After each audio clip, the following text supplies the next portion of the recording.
Conversations That Matter podcast. I'm your host, John Harris. We are going to talk about a post I made earlier today. It's going to be a short podcast. I wrote it as I was walking, and I thought to myself, what has been the challenge to someone's identity? In other words, what's caused confusion in people not knowing who they are because of what the left has been up to? And that led me to thinking some things. And it's really more broad than the left, liberals, progressives, whatever term you want to use. It's more broad than that. It is the inevitable march of modernity upon individuals. Taking modernity to its logical conclusions has led to the point we're at, and it will lead farther down this road to perdition. What do you mean by that, John? What's modernity? Well, it's hard to define. That's part of the problem. But it's not that leftists aren't the problem. It's that leftism is a manifestation, an aggressive manifestation of modernity. And modernity is it's really the post-Enlightenment and most especially the post-industrial revolution ways of living and thinking that people have engaged in, patterns of life that people have now, assumptions that they make. It's the assembly line of the mechanistic way of looking at people. The urbanization is part of this. Secularization is certainly part of this. It is the denial of a world of forms like Plato believed, and embracing particulars. And when it comes to the individual, very atomized individuals who are free of any obligation of any kind. And so there's a libertarian free will that's maybe perhaps part of this, and there's so many different metrics we could use and look at to say, well, that's modernity. Politics, looking at politics instead of as the high art, the high form of trying to match the laws of a nation or a country with the laws set down by the creator, has given way now to there is no standard laid down by a creator. We're not discovering law.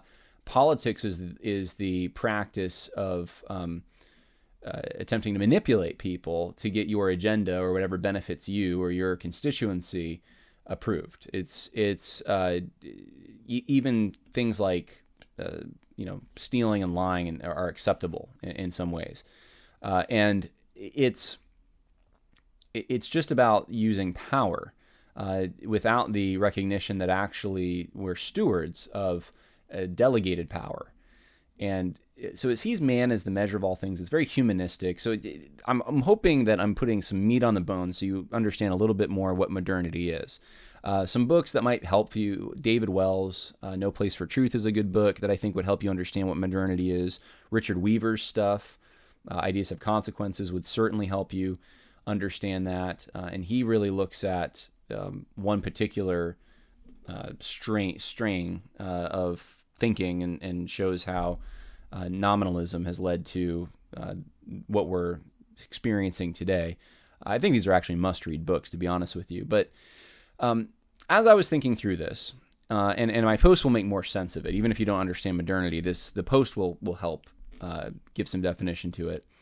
I was thinking, though, that this attack on the family and attacks on who we are as individuals, as people, and the obligations we have, the identity we have, the sense of belonging we have, the attack on those things didn't start yesterday. It didn't start with the radical left overnight. And some conservatives tend to look at it that way. In fact, I would say that most conservatives on talk radio are products of modernity.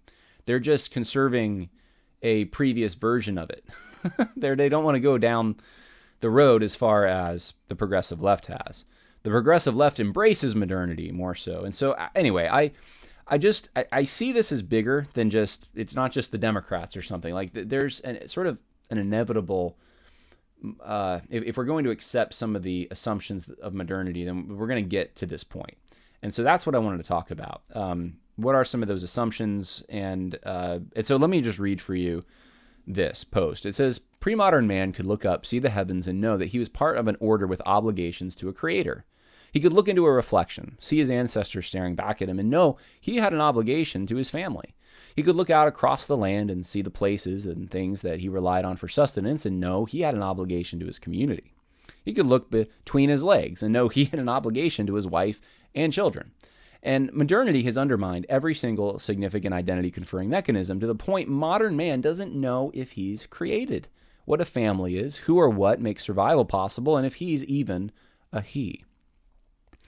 And I would also perhaps add, if I was going to make this longer, that pre-modern man was able to do all of this, was able to have all these obligations and exercise responsibilities apart from government.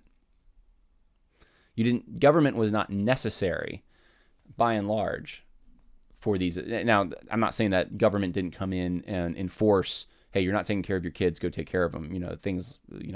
You're in debtor's prison or something like that. I understand that, but you didn't need. The point I'm trying to make is that you did not need the heavy hand of the government for people to realize they had these obligations. Today, the government almost has to force people. It's becoming more that way, at least, to meet certain obligations. So let's start here. Pre-modern man could look up, see the heavens, and know he was part of an order with obligations to a creator. What do I mean by that? I mean this, that pre-modern man, meaning man before the modern era, before the Industrial Revolution, really before the Enlightenment, and there are still people who function in a pre-modern way. C.S. Lewis may have been one of them, as he talked about reading old books and the importance of this. I think that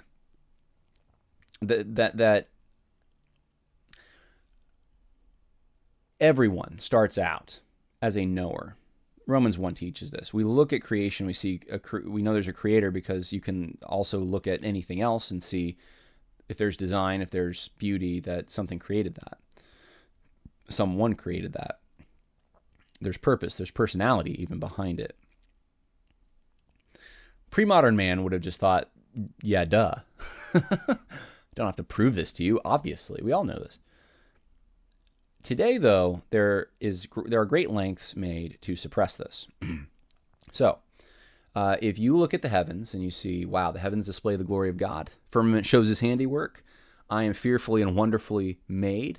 I am part of this. You immediately go to, wow, there's someone who has a purpose for me. I have significance. There's a function for me.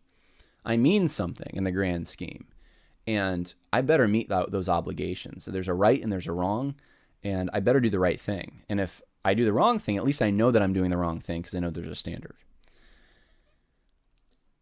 Now, we're told that you're an animal, that there really is nothing significant in the grand scheme. The only significant things are the pleasure that you get, or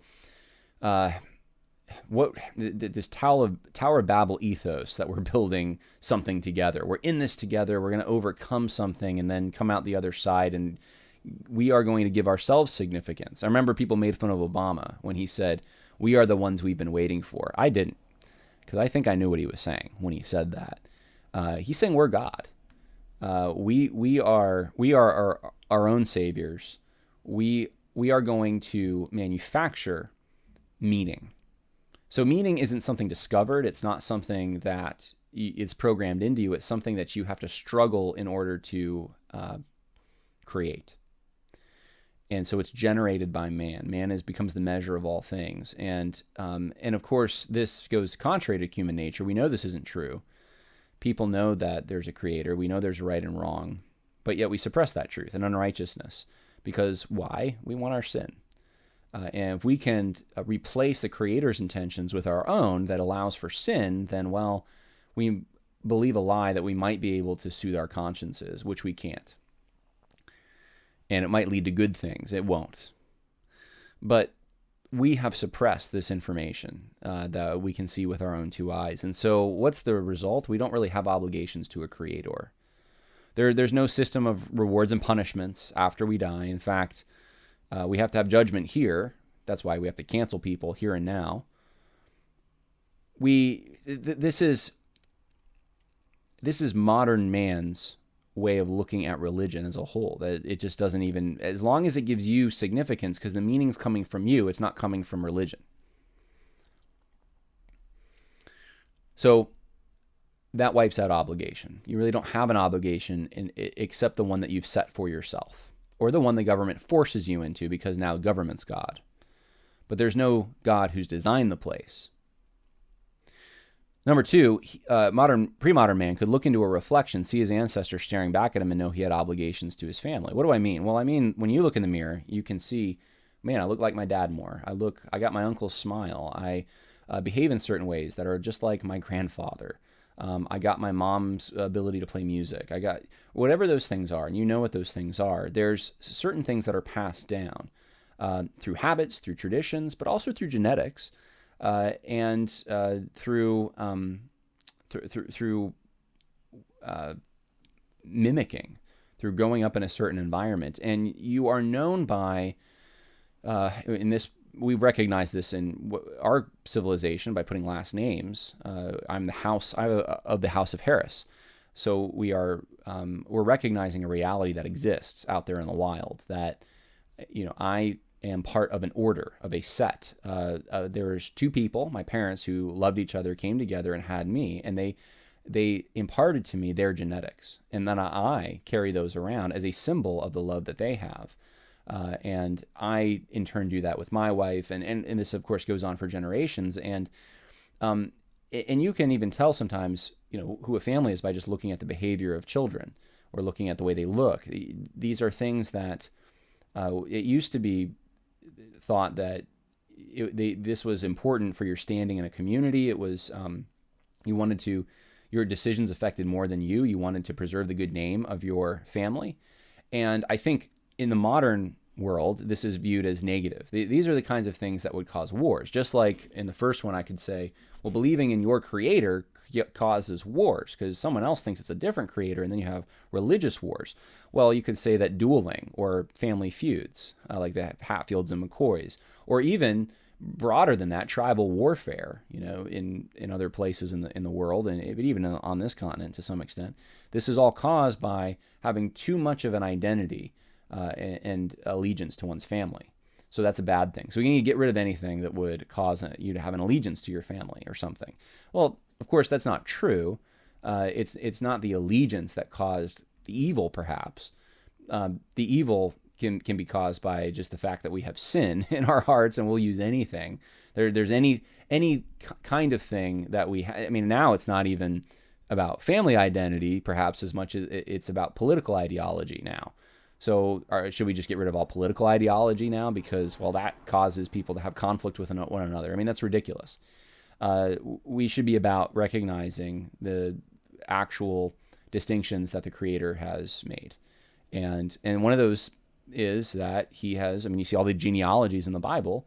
You see even in the nation of Israel, the land that gets preserved according to tribe for generations. That's why there's a year of Jubilee. As much as social justice warriors want to make that out to be the model for everything, the year of Jubilee is what we need. We need to have a time of equity, inclusion, and diversity. That's like the year of Jubilee. Actually, the year of Jubilee meant that certain people own the land and you couldn't take it away from them because after 70 years, it reverts. It was God saying that he believed in private property and he believed in passing the land down. That confers responsibility. You're able to take care of these things better. When you have a family heirloom, you treat that thing as precious. It has a certain value that isn't going to be the value that eBay is going to give it. It has sentimental value. And so anyway, all of that, what I'm talking about, it starts with two people falling in love. And, well, that's the term we use. But two people not just falling in love, but making a commitment to one another. And then having children, starting a family. That's how that starts. And propagating beyond themselves to more families. And so it's a beautiful thing. It's the way God's designed things. And we are in a world right now that diminishes this, that thinks family is, that there's non-traditional families, but there aren't even really families, that you can just make a family whatever you want. I guess, you and your homosexual boyfriend and the cat can be a family or something. And you don't have to have a mother, father, husband, wife. That combination doesn't make a family. It can be anything you want it to be, really. And we're going for this definitionless family, Why even use the term? It's not a family anymore. You're using an archaic term for an arrangement that is meaningless at this point. So that's where we're at. And part of, I think, critical race theory's attempt to make race a social construct is connected to this in some ways. It's not that you are, I don't believe in genetic determinism. It's not like you're determined. And I mean that by that it's not like everything about you is just from your genetics or your IQ score, something like that. No, of course not. Obviously, that's not the case. But there is a sense in which, yes, your genetics do say something about you. They do confer some identity of some kind. And to deny that is just silly because we all know it. And so anyway, that's an attack on family as well. Now, I put that pre-modern man could look out across the land, see the places and things he relied on for sustenance, and know he had an obligation to his community. And this is true, especially in agrarian societies, you know this, but in small towns, you know this, less so in the city, but it's true there to some extent because you can look out and you see there's land. That's where my food's coming from. Literally, I rely on that field to live. I know that services, people who have certain skills, the blacksmith, right, the fireman, the police officer, all the different functions of society, we need those things to work together. So there are different roles that are played. And this is a little different than the specialization that comes with modernity, the factory assembly line specialization, where someone has such a narrow specific field that they're involved with that, I'm an expert on the mating habits of ladybugs, when it's like, oh, interesting. I just was at a graduation and I saw all these people getting their PhDs, and it said what their dissertations were, and I was like, wow, what a useless thing to study for like half of them. I was like, why would anyone study? Who cares? But that's specialization. That's people get so narrow in the scope of the field that they lose track of the wisdom that comes from related fields. And so I'm not talking about that. That's modernity. I'm talking about just the roles that we have, that there's different things, that skills, abilities God's given us, and we're all responsible for certain things, responsible to provide. We all should, I think I was raised with, you should be able to fix your car. There's certain skills a man should have, right? But that doesn't mean that we don't have people who have a knack for things and have a role or a calling. If you're a minister, especially, you have a calling. And so these are the things that are needed for a community to function. And you're born into a community. Even if it's just your family, you're born into a community. And you rely on that community for the earliest stages of your development. You can't live without them. And so for this to perpetuate itself, you have to also be willing to give of yourself, whether that's through profit or volunteer work, to the community around you, to the people around you. And that's what keeps a community actually a community, healthy, stable, all of these things. This was a no-brainer for people who lived in the pre-modern era.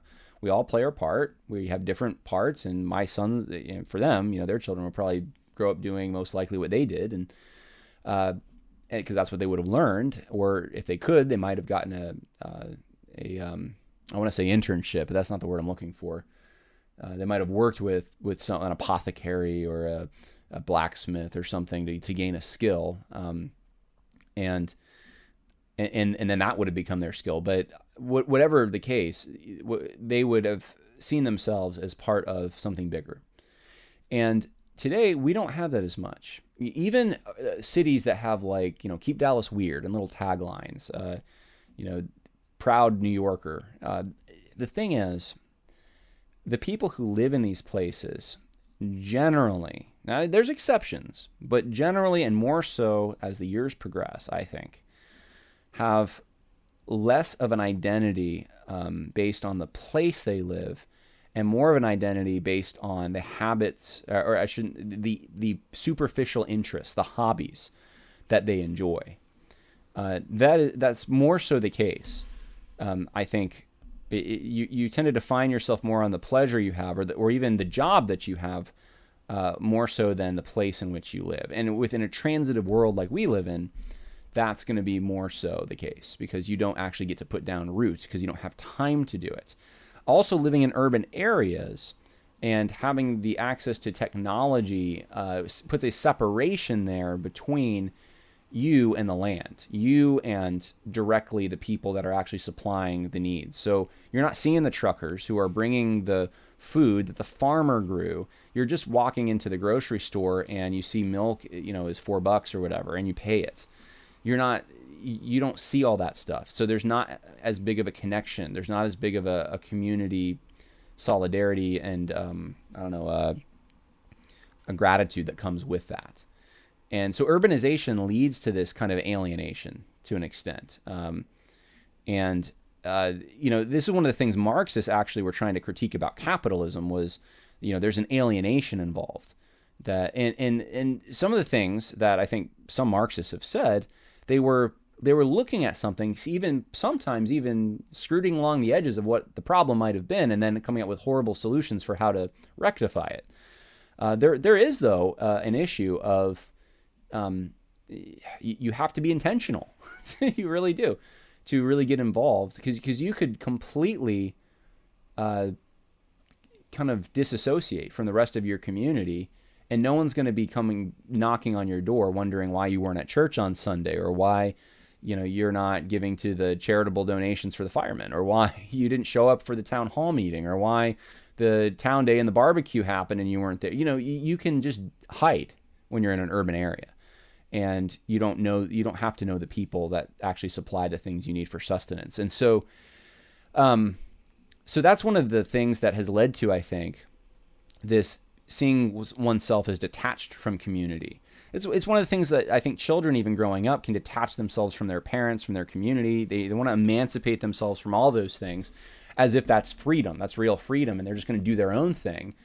And it's like you're cutting yourself off from one of the things that makes life actually rich and meaningful, and you don't even know you're doing it.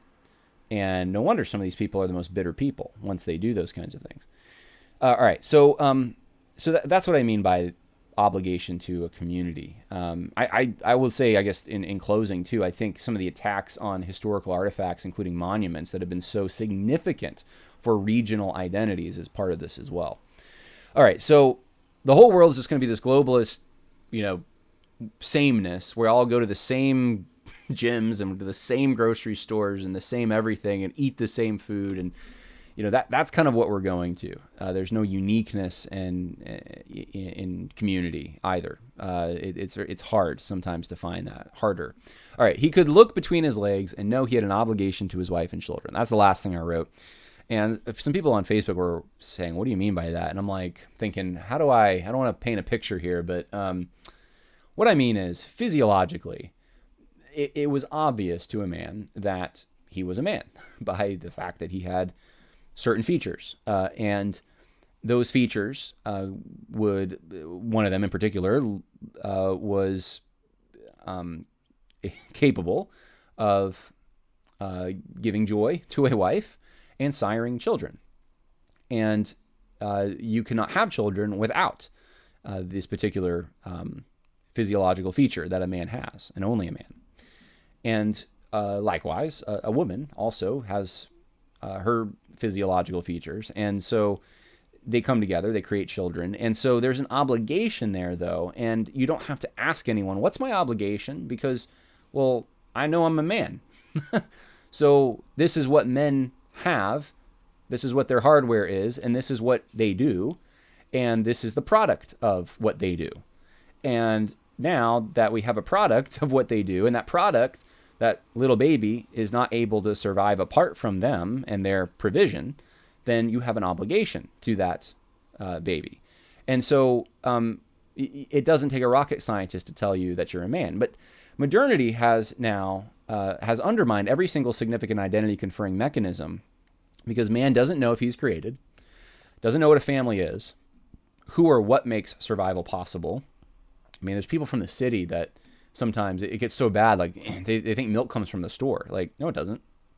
So this is very opposite of what Thomas Jefferson thought, this agrarian, self-sufficient society that we would develop in the United States. We're not there. And I'm not saying cities are wrong. I'm just saying that urbanization today has made it difficult to even know what makes survival possible. We take a lot of things for granted. And I think that does impact us negatively. And then, of course, we don't even know today if we're even a he. How do I know I'm not a she? Because meaning is all generated from deep within inside your pleasure manufacturing mechanism, whatever that is, inside of us. It doesn't come from out there. It comes from in here. Of course, evil comes from out there, right? It's systemic, institutional, but I'm good inside. So it's flipped. It's the exact flipped. One of the things that you'll find in thinking through this and examining this more is that Marxists tend to look at your self-worth as based upon your social location or social group. So they're able to think in categories when it comes to, let's say, whether or not you're guilty of racism. They're able to somehow think in categories when they do this. That's when it comes to self-worth. And when it comes, though, when it comes to everything else, when we're not talking about self-worth, when we're talking about your responsibilities and obligations and that kind of thing, those kinds of things are being washed away more so and more so. The only obligation you have is to be true to yourself and to whatever the state tells you, because nature abhors a vacuum and something has to fill it. So the state becomes the one that maintains order. But conversely, conservatives and Christians, we think of self-worth as being something that actually is imparted to you by God himself, regardless of your family or your environment or any of these other things. You have self-worth. You have inalienable rights.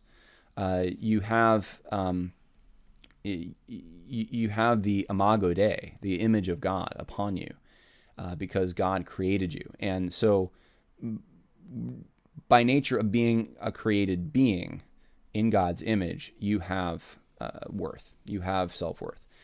You don't need to be part of any kind of social location or community for that. Now, we do think, as I just articulated, though, that being part of communities and knowing where you stack up in the order of things does confer identity. So it's not worth that it confers, it's identity that it confers. And that's part of the obligations and responsibilities that you have. So I thought I would just parse some of this stuff out for you. Identity a little bit. You could say more, but I thought that this was maybe an invigorating post for everyone today, and hopefully it helps you think through some things and maybe sparks more questions in your mind. But I thought I'd share it with you. God bless. More coming later this week. Bye now.